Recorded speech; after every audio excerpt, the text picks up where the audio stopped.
I'm Jane Irwin, Sharon McKenzie. and we're doing a Teaching Tuesday. It's brought to you by the Virtual REI Academy.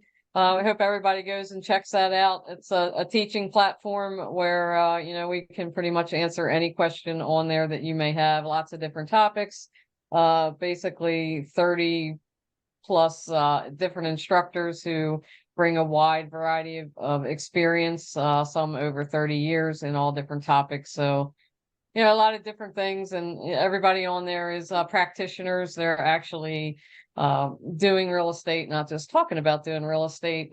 We've been doing it since 2016. Honored that Nicole and James would bring us into the residential side, and doing our best to just add value and bring some good content to everybody and help you not make the same mistakes we made, and kind of build a little community here where we can maybe start sharing some deals and some ideas, questions. And everybody has a different experience. Every house is different. So just adding some courses as we go. So check out the website. And tonight we are going to talk about the BRRR method. It's been around forever. A lot of people do different things with it. Some people don't put that last R on it. Some people do. So it's buy, rehab, rent, refinance, and repeat. And I'm going to let Sharon take away the actual content. And this, like Jane said, this is a tool. It's not a guarantee. And you use this like you use your other strategies. This isn't the end all be all, but it is a great tool that you can successfully own houses free and clear. And it works great if you know how to handle it properly and know the ins and outs, and so you don't get hurt. And this is long-term wealth by leveraging rinse and repeat. Oh shoot, I did that. Sorry about that. I promise I didn't touch the mouse. It wasn't me. Okay. It allows you to create capital in order to buy more properties in the future. So it's like I said, it's not the end all but be all, but it's a great thing to do so that you start out by obtaining a property, maybe from a private money lender or a hard money lender. You fix it up, you put a tenant in place, then you get some seasoning in there, and you go and refinance out of it at a lower interest rate, and then the upside from the rent that you make until you finally own the house free and clear. And you buy the right way to alleviate risk mitigation. You want to make sure you buy distressed properties or properties at a lower cost, trying to get as good of a deal as you can on the properties. And one way that Jane and I love to buy properties, where you can get properties at 65 to 75% on the ARV of the house or the property, is through bank owns. That's one of our favorite ways to purchase houses, is through bank owns. HUD deals, Hudson and Marshall, Zoom, different auction sites. And they all have their own set of rules too. You just got to make sure you're buying right. We really like doing it that way. Or you can, of course, go and do a mail campaign where you go out and talk to the homeowners. You send out letters, mails, text messages, emails, and then you find people that need to sell their houses and get their why, just like we were talking about last week. Find out their why, solve their problems, and get a house at a good price where you can have some equity in the house. That's the name of the game here, is establishing the equity in the house.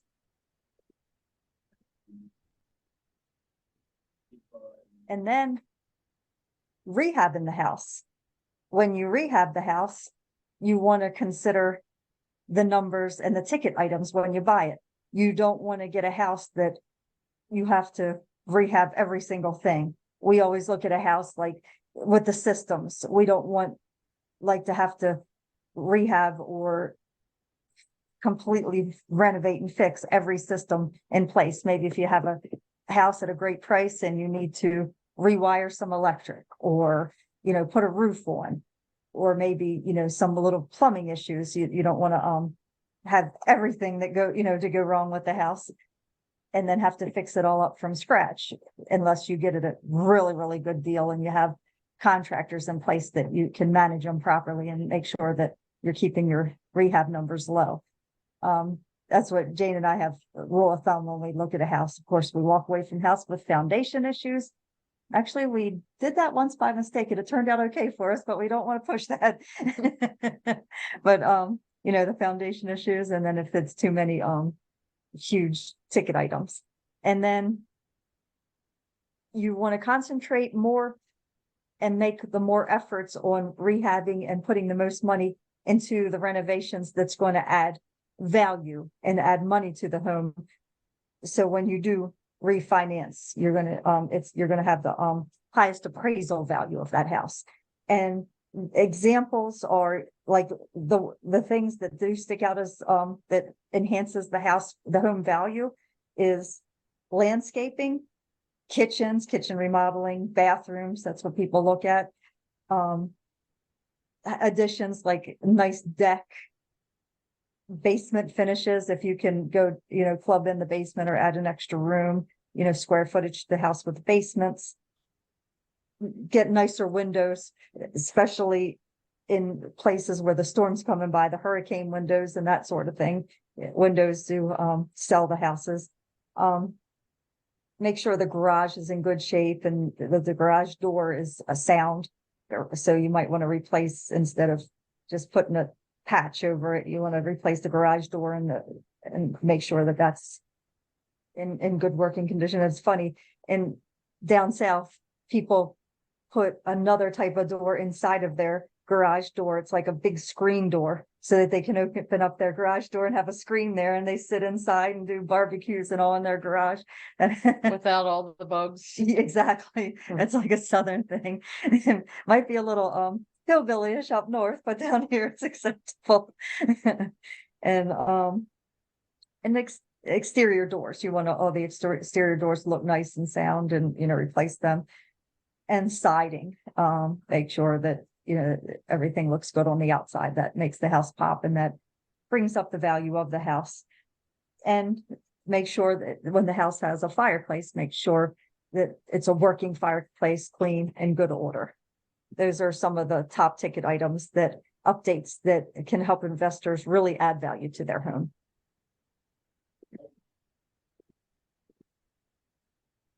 And then rent. Good cash flow. You want to make sure that you have a decent tenant in place. It's nothing worse than not having a quality tenant in there, and then you're always having turnover. Either the tenant don't pay, or you have to go through eviction and pay extra money. And then, of course, a lot of times the tenant blames you for them not owning up or paying or on their side, you know, following up their side of the agreement.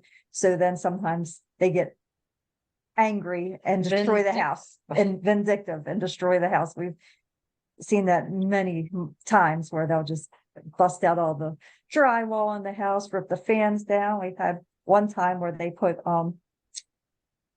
concrete mixed down the toilets. I mean, it's ugly sometimes.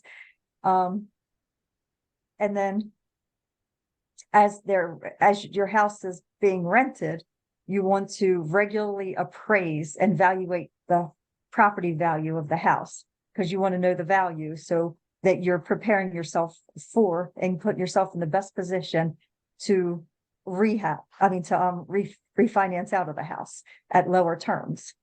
And when you do rent the house, make sure you do have good cash flow. And this is very important to follow the 1% rule, which the 1% rule is the minimum amount of rent you collect is 1% of what you paid for the house, and you want to include the rehab in there. And you also want to consider taxes and insurance, because that can make or break a deal as well. Example, we had there's a place, one of our friends that we invest with, sometimes we joint venture with, he gets rental houses in an area in Indiana that's near Park Forest. It's in Park Forest. there's one section of that town where the property taxes are sky high, and the other section of town where the property taxes are more reasonable. So you really want to know your areas, know your prices. There, he was has one of his houses that he's selling. He was reaching out to us, asking us if we have buyers in that area. And as I was evaluating and vetting that property, the property taxes, they started out when he got the house at $6,500 a year, and this year they went up to 11,700. Oh my God. So, yeah, so you can imagine you have to reduce that from your rent income. You got to divide that by 12 and reduce that from your rental income. And then he's got another house that's with, 20 minutes away in the same town, but it's the outskirts of the town. And those property taxes are 1,800. It's very similar houses, very similar area. They're both nice brick houses with a garage, 3-bedroom, 2-bathroom, like 12 to 1,400 square foot. And just because you're in one area of town versus the other area. So it is very important to know, to evaluate every aspect of the property. And then insurance. Some areas you're going to pay higher deductibles and a larger amount of money for premium for the insurance. Florida is, ever since the hurricane just went by, everybody raised their insurance. And they also, a lot of the companies hightailed it out of Florida. And with the storms that are coming around, they're starting to pick up more up north. And you have the tornadoes in the Midwest, and so you got to really know your area, know your numbers, and consider every aspect of that house, and make sure you have reserves. And 1% is really the absolute minimum that you should ever go with rent. I mean, that's absolute, that's not ideal. That would just be maybe if you got a really good deal and they only had a couple months left on their lease, and you could hold out so you could raise the rent or put a new tenant in there at the market rent. So 1% is actually like the lease. You want to really be at 1.25 or 1.50. I know there for a while Baltimore was probably up in the 2s. It just, it's a different animal with where you want to be and whatever. But we knew people down here that were buying way less than 1%. Didn't make sense to us in Florida. They were banking on the appreciation and the rents going up, but just 1% is the minimum. Because I, like everything that I was talking about, could make or break a deal, because you don't know how long you're going to have to hold on the house with the money you have on the house before you're able to refinance. So you don't want to lose money. You want to continue to make money, and make sure that you're thinking about making money when you buy the house, not just the end game.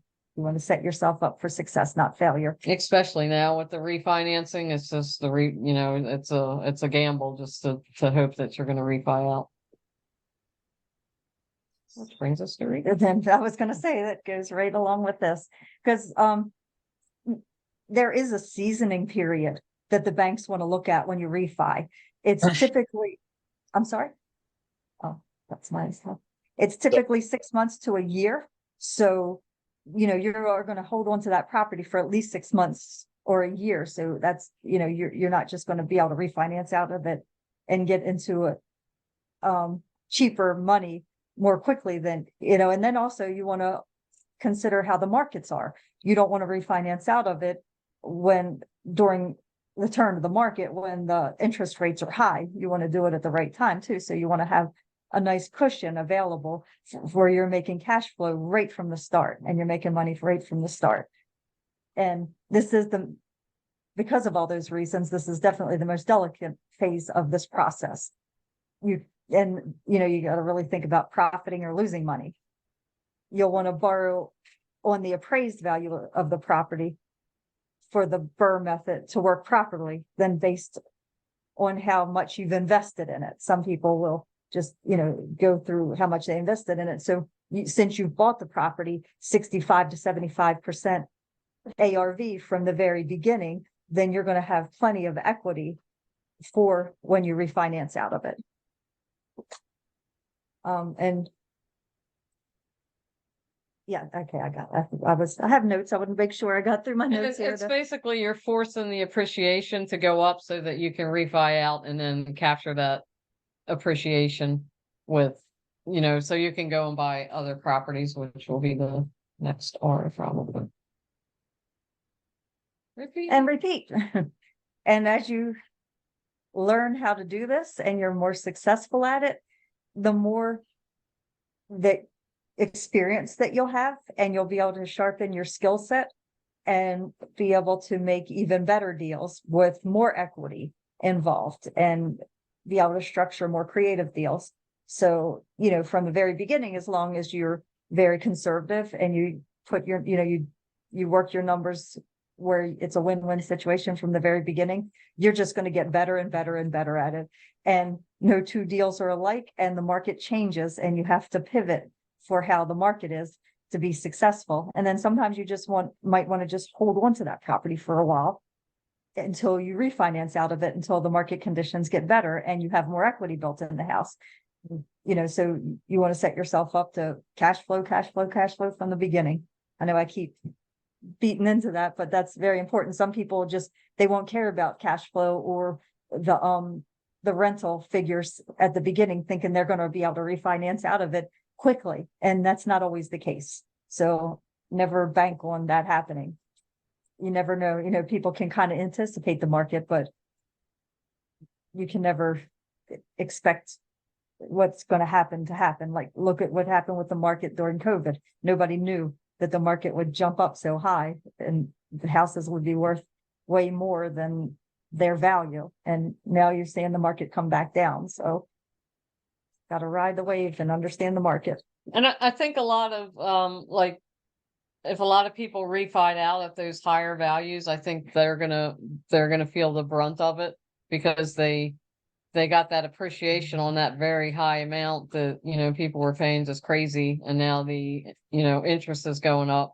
So that's the kind of things you have to watch. Or we knew a lot of people that did the Airbnb. So, they got a lesser than house. They fixed it up to the hilt. They did an Airbnb, and then they refinanced out, bought 3, 4, 5, 6 Airbnbs. And, so next week we'll have somebody that's going to talk about the Airbnbs, and maybe that's some of what she did. I'm not sure how she did her system, but it's kind of like if you were paying all that money and you pulled out all that equity, and then now you can't get refinanced because of the interest rates, you kind of put yourself in a bad way. So it's a tool, but you don't want to just pull out millions of dollars of appreciation and then hope that you're going to refinance out of it. You really have to have that lined up so that you're not looking in, hard monies, whatever that is. And if, say, you even get 8%, and now it's 7.75 on a refi. So that's not really going to help you if you pulled out 100,000. If that makes sense. Yeah. Then money's going to be even more expensive because you're pulling the extra money out of it. So you're going to end up paying more and have less of a spread. And I was going through some of the pros and the reasons why you would do it. You'll be able to make more money by buying low, adding value, and continuing to refinance. And then you can get more houses more quickly under your belt, more rentals. And the cash flow, the income and the cash flow, as long as you have it set up properly with good tenants. And my suggestion would be have a really good property manager local. A lot of you might be great and want to manage the property yourself, but sometimes it's good to have an independent person manage the property for you and make sure they're doing checks on the property and walkthroughs. And, you always have to oversee your property manager, make sure manage the manager. Exactly. And it can be autopilot, the investing strategy, and grow your rental portfolio rather quickly. And then other pros are tax benefits.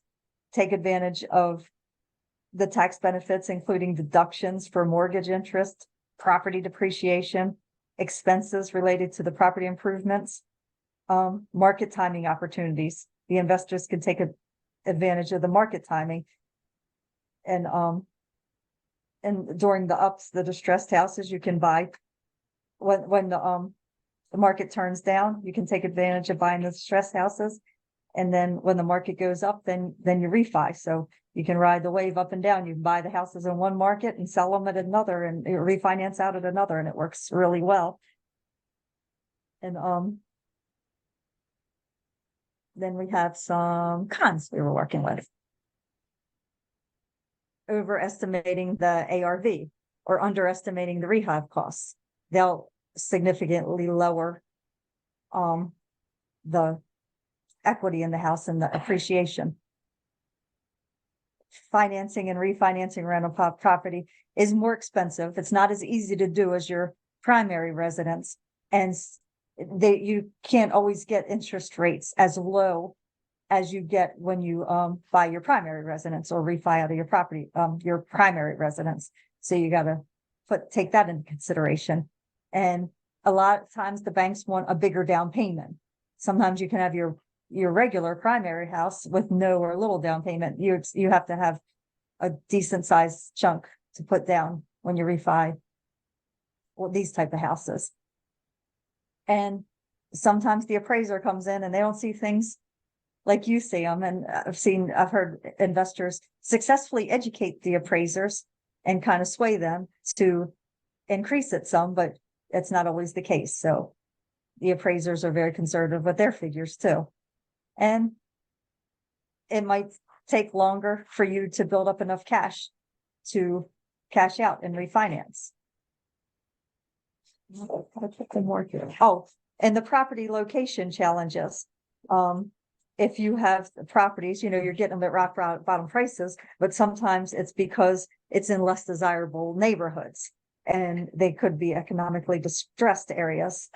And then sometimes in those areas, it's more challenging finding tenants that will stay for longer term. So you don't have so much turnover, and just attracting the tenants. You might not have as big of a tenant pool, and then quality tenants.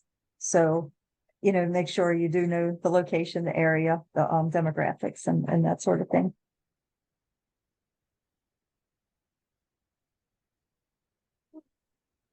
And I would assume, I think we've talked about a little bit. We actually invest in Gary, Indiana, which is a little bit more crime, a little bit more challenge. We have a great property manager there, different things. So in some respects, it's similar to some of Baltimore City with some of their challenges and some of the different zip codes. But we haven't done the BRRRR method in Gary, Indiana, so I'm assuming there's probably some challenges with the refinance, in those different areas, just kind of as Nicole said with multifamily.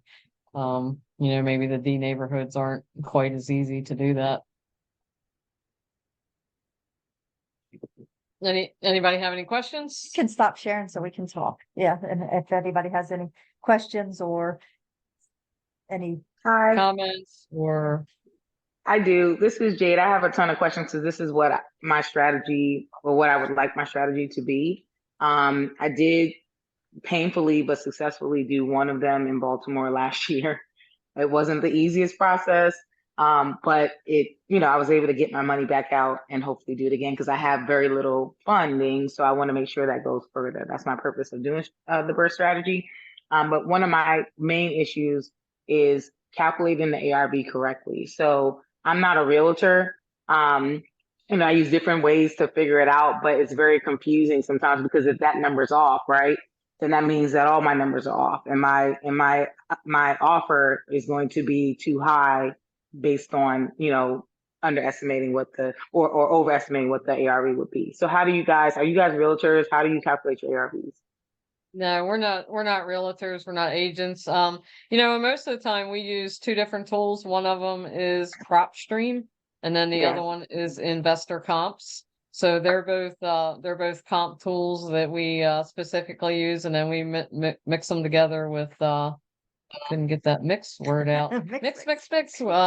So we mix them together with Zillow and Redfin and Trulia. So you kind of take a mix of all that and then add the PropStream. And if it's something that we're really that's when you do have agent friends that, we don't want to bug them 1,000 times a year, but every once in a while, if it's like we're down to buying the property and we know we were going to do the BRRRR method, or it's a flip that we really want to zero in on our numbers, we'll just go ahead and get an agent friend that we know do a CMA. And that's when relationships come into play, where you take them to dinner, you buy them a gift card, you're not always a pain in their butt, and just every once in a while, and you're helping them out or adding value to them by sending clients to them, and then they're more than happy to run a CMA for you. And on looking at that, you also want to make sure that your rental numbers are solid, and you don't want to have them all over the place either. So you want to make sure that you have access to good, we use Rent-A-Meter, and we just go around and look at different rents in the area. We and go to different property managers and ask, because that's another thing. With the BRRRR method, there's not many exit strategies to use. It's rent and then, refinance out of there. So that's your bread and butter. You want to make sure that you have those numbers set. Right. And my other question was, well, to piggyback off of that, do you feel like PropStream is worth the price? I know it's like $100 a month, but do you feel like that's been worth it for you? We use it all the Oh time. yeah, we use it all the time. And it does other things too.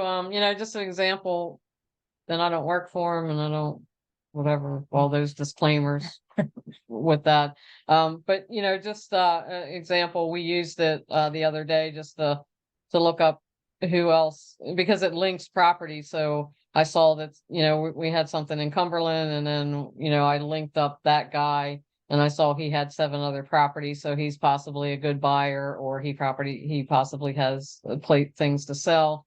They have other lists on there that you can kind of, somebody had asked about what list source and stuff that we use. A lot of it is just off of PropStream or records like SDAT, or you can just kind of run down the records. It's a little bit more time consuming. The list, you just buy the list and you keep it moving. But PropStream has some different things that kind of help with figuring out other properties, probate properties. You can do different lists, different zip codes, and so yeah, I think it's worth $100. Thank you. And then do you have any places you would recommend the BRRRR method working in this market? Because I find that it's harder. For me, it's been harder because the interest rates kind of cut into that cash flow. And I also feel like the prices are still pretty high compared to, when you calculate everything, the prices are high. The wholesalers are selling for higher than they're kind of selling for what the MLS should be selling for. And then Right. I can't find that the right numbers to make sense. Right. And being completely transparent, like we wouldn't do the BRRRR method right now. And it's not to say it wouldn't work for some people, or it would. Everybody does things their own way and they have their own strategies. For us, I wouldn't want to be in that situation where, you pulled out all the equity, and then, your hard money guy or your private money guy says, hey, I need that money, and you have to refinance. And then, obviously we're at a 7.5, where are you going to get that? And you pulled out all that equity, and you've done that 2 or 3 times. I don't want that headache. I like to sleep well at night, and that doesn't allow me to sleep well. And it works. I would think it would work better in like the up and coming areas where they're at the cusp, where they're ready to really skyrocket, and you can get really good prices on houses when it's still on the slope, and then it gets, popularity and goes up. So I would suggest like areas surrounding the hot markets, like the outskirts and the suburban areas that are surrounding the hot markets. And if you can get really good deals, those places, that would, in my opinion, be your best bet. And just Okay, Jada, what was your experience with the Baltimore City one? Like, how you said it was time consuming, or walk us through that, 'cause we'd be interested in. I mean, I had a terrible contractor, and it just kind of collapsed after that. I mean, I went in, it was supposed to be a simple rehab, and everything he did was half, just kind of half-assed, excuse the language. But Gotcha. so when but I didn't know until I got a tenant in there, because it wasn't no one was living in there at the time he did the renovation. So it looked great. But when we talk about functioning and proper ways to do things, he didn't do those things properly. So it ended up being that we had to go back in with new contractors to fix the work that was supposed to already have been done. So just a lot of that, a lot of extra costs at the end that I did not calculate for because I assumed that the person would do it, not assume, Correctly. but, just do their job type of thing. And it's an older house. So, there's those things that you just don't even know again until you live in it. So this is about it. We're coming up on a year now, and just because those corners were cut, there are other things happen like waterproofing. They finished the basement, but they didn't properly waterproof it. So there's leaking and the electrical, I don't think he pulled a permit correctly because it was some hazardous, just things like that. So those things showed up I got the tenant in there probably in November. So come December, the heat's not working or, wow. it was everything. So, Right. but I know That contractors are happens more contractors. often than it doesn't, right? Exactly That's right. Like I've talked to people that have 1,000 houses and contractors are contractors. So I mean, it's a learning process. At the end of the day, I was able to refi, get money out. So paying for some of it isn't as painful because I did not leave anything in the house. But it would have been nice to walk away with that extra cash and none of the headaches, if Right, to possible. put it into another house, I- yes, ma'am. I Yeah. hear you. Exactly. I know we've learned that, we try to, um, get our contractors to give us like a year-long warranty thing, or yeah. guarantee for their workmanship. And it's hard, not all of them will do that either. And then they only guarantee or warranty certain aspects of it. Or they just don't answer the phone. Exactly. They go Or out of they're- business. Yeah, out of business. Right. So so If you find a good contractor, hold on to them. yes. Yeah, that's what I hear. And what I learned honestly, a lot of it was there were questions that I didn't know to ask, right? Because I'm new at this. So I'm hoping that with experience, right, I'll ask, now I know certain things, like something like heavy up. I didn't really know about a heavy up before. I know about it now. Yep. They added an air conditioning condenser, but didn't have enough power to power it. So when we went to live in, have them live in the house, I'm like, something's wrong. And it was that part. So it's those little things that I'm learning as I go on. And now I know when I go into a house, I'm looking for certain things. How much ampage is the house, blah, blah, blah. So, education. Awesome. Yep. Exactly. Yeah, And you're doing, I was gonna say, you're doing more than most. A lot of people get involved and want to get involved and learn and learn and learn and never actually do it. So you should be proud of yourself. You did it, you learned from it, and you didn't lose. So you're ahead of a lot of people. That's really amazing that you did that. Thank you. I appreciate the encouragement. I was just curious, I know you guys don't like to brag a little bit, but you guys have done, how many deals have you guys done? We're probably over 100 and maybe 30. Wow, that's incredible. And then you're spread out over several states, right? Yeah, 11 different states. And, Right. we've done it all. We've done a few flips, probably under 20, but maybe around 15 or so. So we've done flips, wholesales, we have rentals, we have land contracts, lease options. So do a little bit of, I think our whole thing is we try things until we don't like it. And then, or I don't sleep well at night. And then we go on to something else that we think, cause you're always trying to fix the problem or, make things better and make it run like a machine. So once you get one thing down, you like to get good at one thing and then, kind of go from there. Perfect, example tonight, we just, a friend of us wanted us to not wholesale. He owns the house, but he just wanted us to sell it. So, we're negotiating all night to get that sold. So we got that under contract and, over 4th of July, everybody else was celebrating and doing fireworks. We were trying to sell houses, got one under contract, and we just kind of went through the motions today. So it'll close next, I think, on the 15th.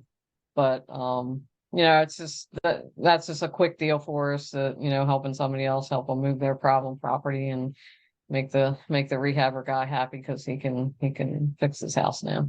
He always gives us the houses that he's went through like 4 or 5 different people trying to move, and then we're like the last resort. It's like, can we get easier sometimes, but we usually get them moved and make it happen and try to look for different strategies.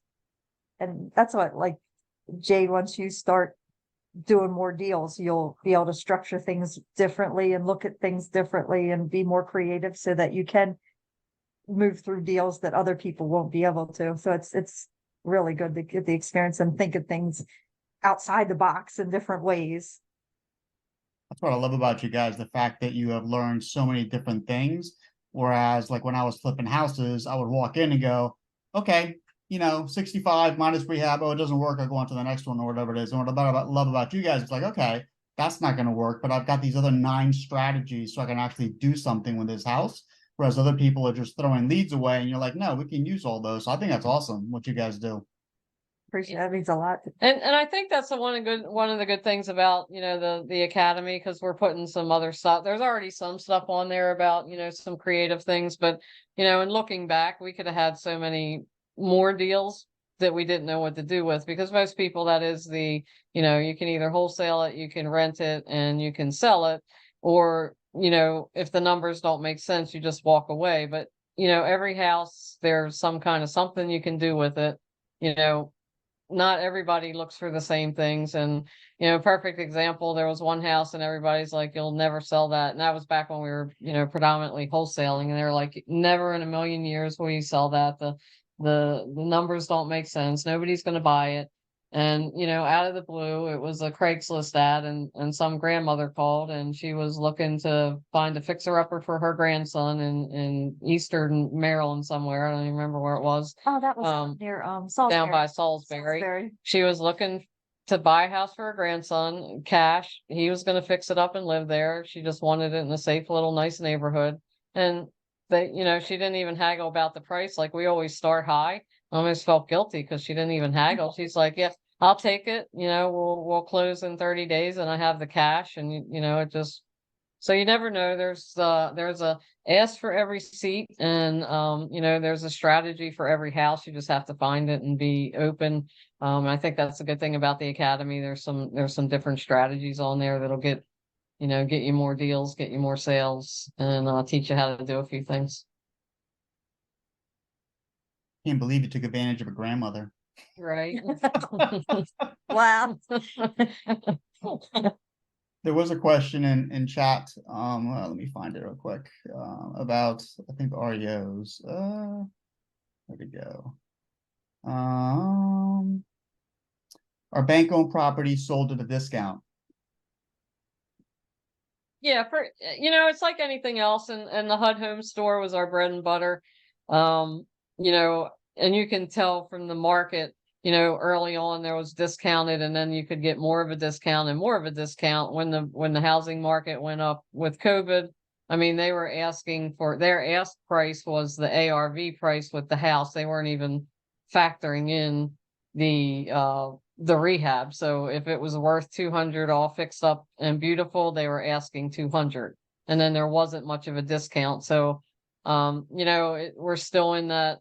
It depends on your market. It depends if they want to get rid of them. The moratorium, locked houses up, and now they're probably holding on to a lot of shadow inventory, and it's I would say 6 to 8 months it's going to get released, and there's going to be a lot more opportunity for REOs. I can already see it on the HUD Home Store.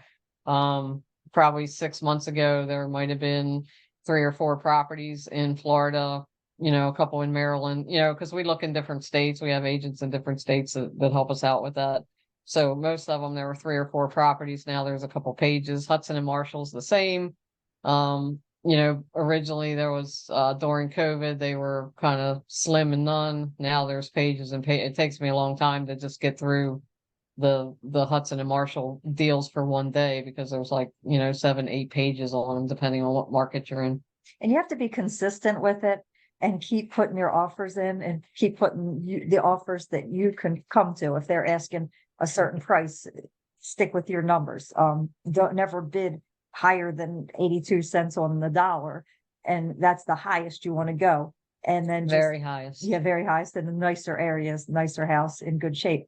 Sometimes the algorithms, you have to get them to work for you and just keep bidding and keep bidding. And then finally You know, it's not like everything else. It's a process. Nothing that ever just usually falls in your lap. You have to work it. But if you know how to work it and work the numbers and get through, So then yes, they're somewhat discounted, but not as much as they used to be. And I have a feeling the floodgates will probably come.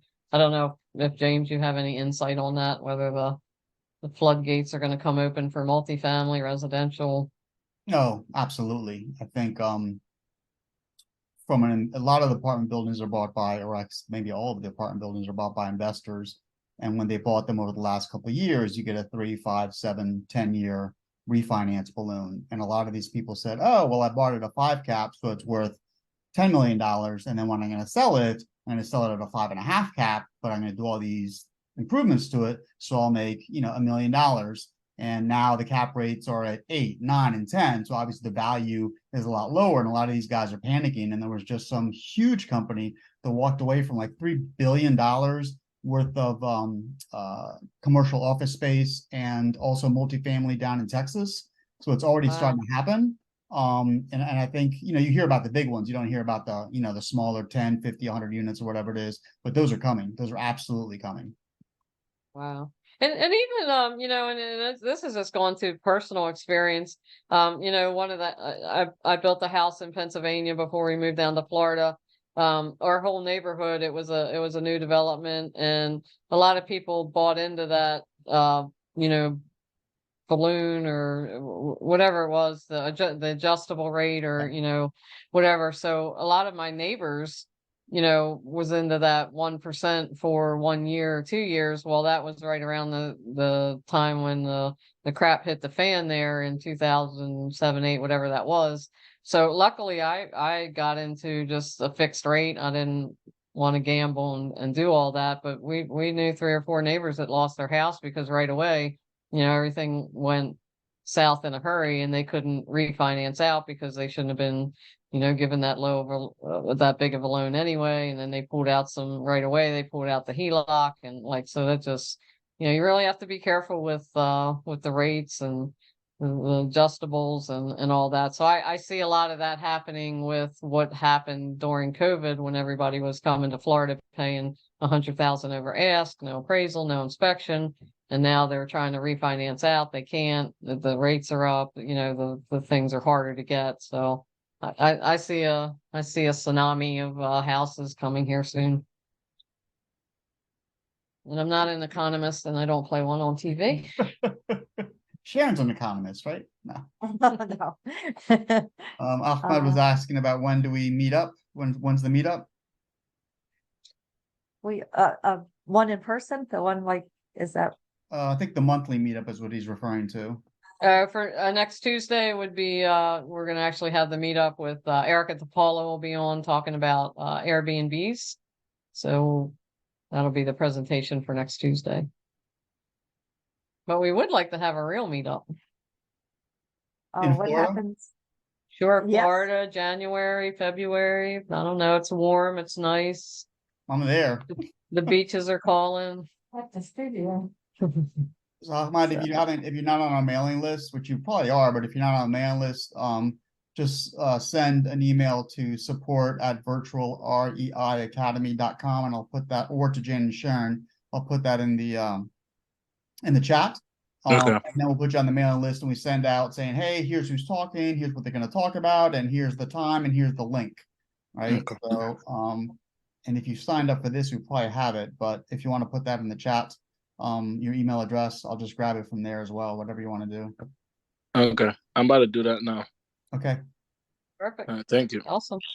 Absolutely. No, I appreciate everybody being here. We're really trying to add a lot of value on Tuesdays and get everybody some good information. If there's any topics you'd like to hear about, just go ahead and you can send us an email or send it to support, and we'll try to get those people. We one of our strengths, I think, is we know a lot of people in a lot of different areas. So we're trying to bring in, people from other states, because, even if you're talking about Airbnb, we know 5 different people that all do it a different way.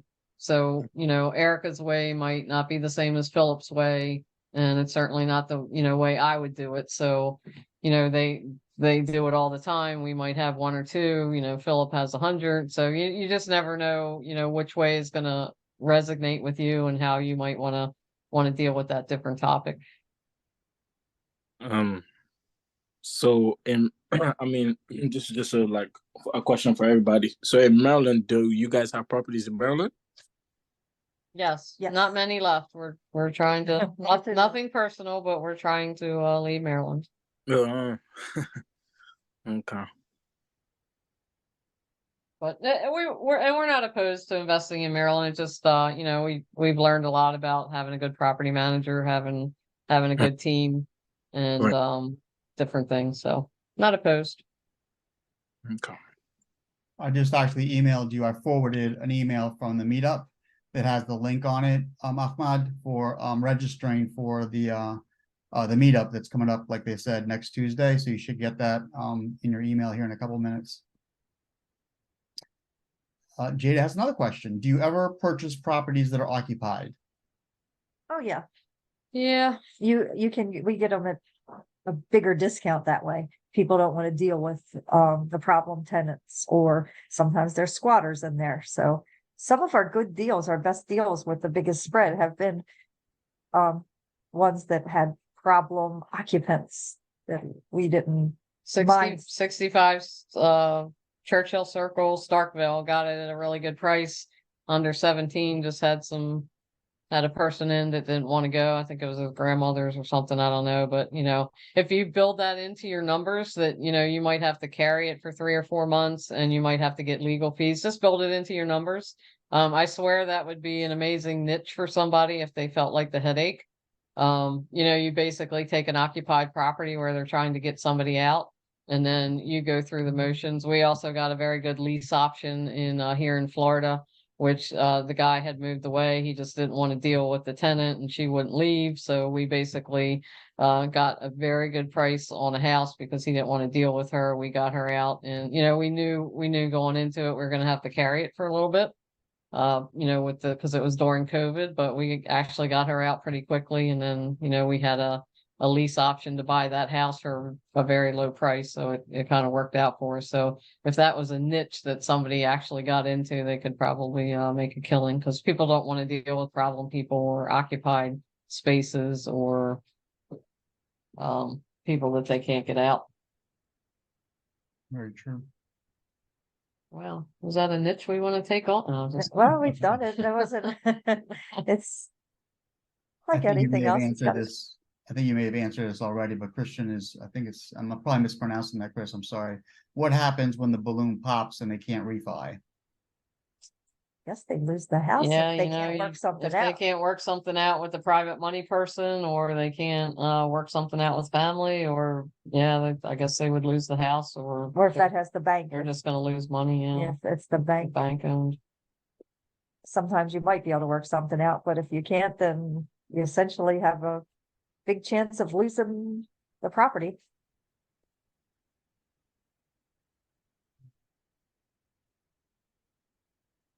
Any other questions? This is Eric here. I'm curious, you mentioned Salisbury. It sounds like you're buying in a lot of, or have bought in a lot of different broad geographic areas. You did mention bank-owned REO property. Is that how you're finding them in different areas? Or do you have other sources for finding discount properties?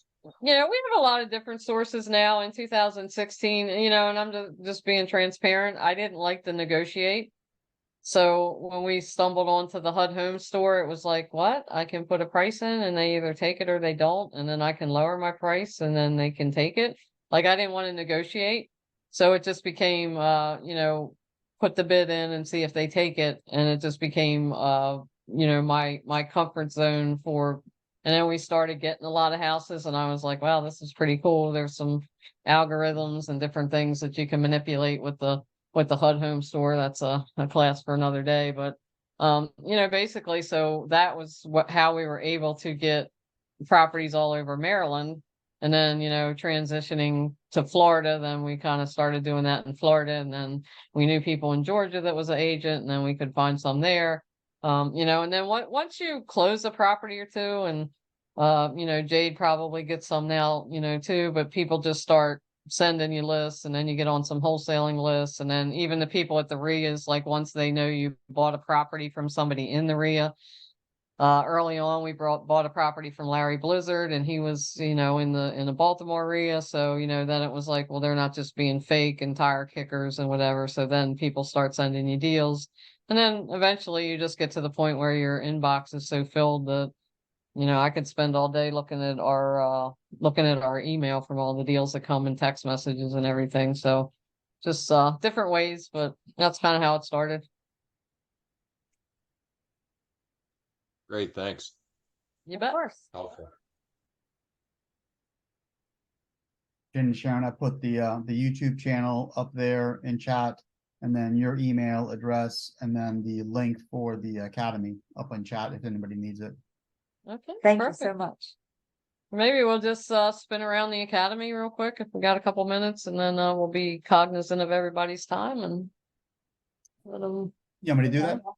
Yeah, that'd be great. Let me share my screen. So funny, I got to keep moving everyone's pictures on the bar. and Right. I know. look I crazy. know. So, so this is the Oh, academy. Oh, Holy here crap. it is. That's us. Oh, So this is the front page. Basically, I'm already logged in. Usually it'll have, you know, username and password. You stick it in there, or up here in the upper right hand corner will be a login button. So you log in through there, and then you come in here, and then you've got all these different tabs. So the home tab, which we're on now, all the different courses, about us, how to contact us, your account, and then courses that you're actually going through. It kind of keeps track of them for you. And then different resources. Even if you don't join, I would encourage you to go to the academy, because we've got non-members resources in there. So there's different articles, and there's different sheets in terms of, I can't remember the terms right now. So to help me out here, Jane and Sharon, what kind of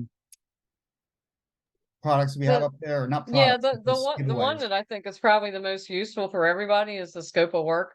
That's really helped us out as far as you know, and we just, you know, we sent our scope of work up there. It's in there for contractors, and that's, you know, until we actually learned how to do a scope of work and, you know, knew what the heavy up was and what to call things, and to actually put every item on there for a rehab. You know, if you need 10 switch plates, you put it on there, because, you know, at the end of the day, they're not going to put them on there unless you had added it to the scope. So that was one of the freebies that we thought was the most useful. Yes. Yeah, so also, so that's on there. And if you have a request for something or whatever it is, you know, just send it to support, and we'll see if we can get you something. So, and then all the courses are here. So they've got pretty much everything subject to contracts for buy and hold, work for equity, buying REO and HUD properties, short sales, which are going to be huge here over this next 12 months. Notes are very popular now, and we've got an expert that actually teaches on that. Notes from cheap houses, tax liens, tax sales, and then creative ways to make offers, options, land development, if you have an interest in that. Turnkey, a lot of people have an interest in that. Mobile home investing, multifamily, that you can take care of. And then, you know, the business of real estate. I mean, the whole idea, hopefully for everyone, is to have the business do the work once, set up your business once, and have it feed you and your family forever, right? So if you do it right and get the systems in place, and you run your business like a business, I think you'll do very, very well. And this kind of teaches you basically how to do that. Property management, managing property managers is huge. It's probably one of the best ones on here. Nicole actually does that one, and there's, you know, you can buy at whatever level you want, but if you have a bad property manager, if it's going to be a rental, it'll be a train wreck. Land trusts, which are good, and then other stuff that's in here. There's a ton of stuff, and then these are the instructors. So this is Nicole. This is what she looks like. You guys never see her, but this is what she looks like. That's me in a suit and tie, and here's Jane, and here's Sharon, and then so this is Brian. He's an attorney. Gary's a very, very successful businessman. Jeff Cohen is actually our accountant, and he talks about different stuff. Josh Cohen is a huge wholesaler. He probably does, I don't know, he was aiming for $1 million a month I don't know if he's hit that or not, but he's got a really good team, like 12 people that work for him. And he really talks about teams and some of the stuff that he's built. Charles Blair is very well known in the Baltimore area. He's amazing in terms of marketing and finding deals. Matt from Pennsylvania. And there's a lot of people on here that you know, are experts in their field, and they've been doing it for a long time, and they do it full time. And I guess the idea was, hey, you know, something, let's kind of all get together and kind of share expertise, and I kind of help other people, give them a hand up, and help other people get to where we got in our careers, if you will. And that's the bottom line, you know, like these Tuesdays, we're trying to add some value, and, you know, we've taken our bumps, but we certainly had a lot of help. You know, I still remember sitting in Nicole and James's class in 2016 or 17 saying, I don't have any idea what they're talking about. So now how cool is that we get to listen to them on Tuesday for an hour, you know, and then, you know, that we're kind of helping them out also. So it just, you know, it comes around, and surround yourself with good people, and learn what you can learn, and get in there and actually go do stuff, and you'll be successful. Absolutely. Any last And words, Sharon, Jane? yep, Anybody? next week, Eric DePaula will be on with Airbnbs. We're excited about it. We had one disaster Airbnb that kind of turned out okay at the end, but so we're excited to hear that in case we want to delve into that at all. So we hope everybody can be here. Tell a friend, and see if they'll join us. Let's kind of build this up a little bit so we can all help each other out and participate. All right, and this will be up on our YouTube channel. The VA edits it the following day, so it should be up there by Thursday or so. So, Awesome. all right, thanks, guys. That was awesome. Thank you. Thanks for being here, everybody. Appreciate it. We'll see you next week. See you next week, everyone. Thank you, everyone. It was great. Thank you. Thank you.